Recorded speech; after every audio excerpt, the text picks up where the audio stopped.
For those in the bondage of racism, we need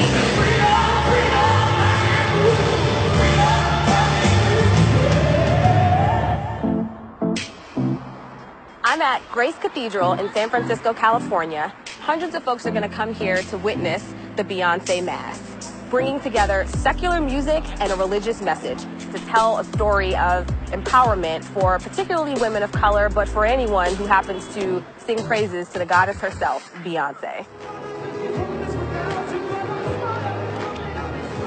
Here we go.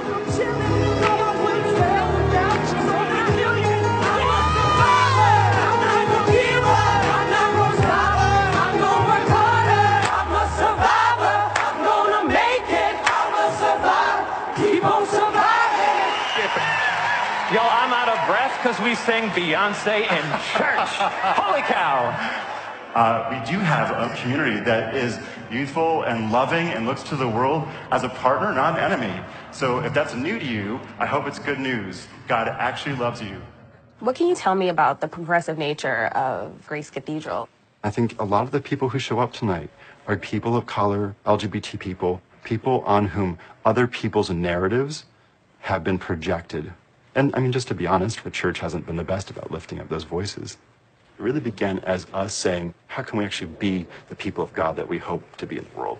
And Beyonce is the perfect passage to get that message out there. Honestly, I think Beyonce is a better theologian than many of the pastors and priests in our church today. That is not an exaggeration. According to a recent Gallup poll, Catholic church attendance has gone down nearly 40% since the 1950s. But tonight's Beyonce Mass is set to draw crowds in the hundreds. And though I don't consider Beyonce to be a religious symbol, like some of her most ardent fans, there's no denying her strong use of religious symbolism throughout her music and performances, paying homage to everything from female African deities, the Last Supper, Black Madonna, and the Virgin Mary herself.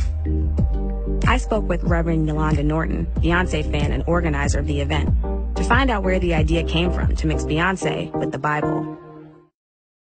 The event was born out of a class that I teach called Beyonce in the Hebrew Bible. So I walked them through this process of thinking about how the music of Beyonce helped us have conversations about Black women and how we worship and our spirituality. So talk me through how you analyze a song like Flaws and All for your students. She has this ambiguous audience, right, in the song. Maybe it's Jay-Z, maybe it's her fans.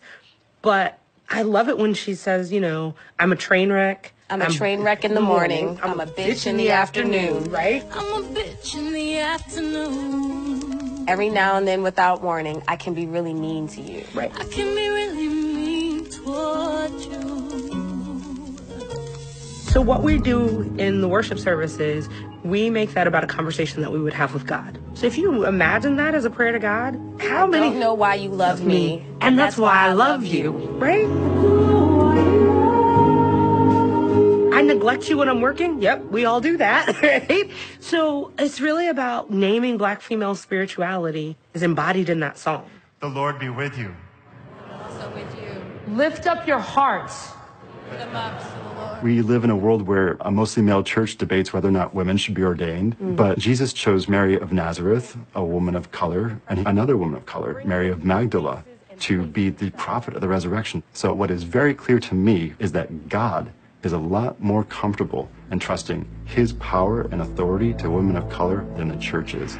I've been asked time and time again, why Beyonce? I believe that she reminds us that sometimes you have to do your thing your way. You don't do it on demand. You don't do it for your oppressor. You don't sing when they want you to sing. You sing when God tells you to sing. Never give them your song. Beyonce didn't become Beyonce on her own. I'm not standing in front of you because of anything that I've done.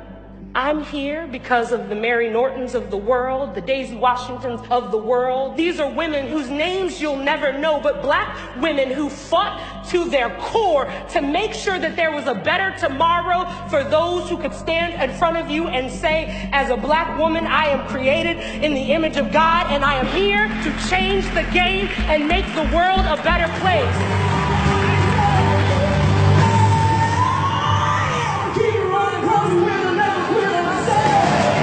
For those in the bondage of patriarchy, we need unapologetically a minister of the gospel. I am unapologetically a biblical scholar. And I am unapologetically a Beyonce fan. And I don't feel like I need to apologize for any of those things.